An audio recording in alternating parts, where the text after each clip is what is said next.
Hola Toni, ¿qué tal? Me llamo Diana, bueno, soy una cerebrito de Cataluña.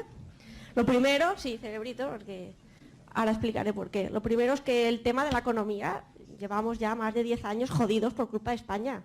La transición, por 2 o 3 años jodidos, ya que estemos más no pasa nada. Si nos quedamos en España va a ser peor, por eso necesitamos la República ya. Lo segundo, otro tema que no se habla, yo soy independentista por muchos motivos, pero uno de los temas que no se habla es la fuga de cerebros, por eso digo que soy cerebrito. Ingeniera, y hablo por mis compañeros.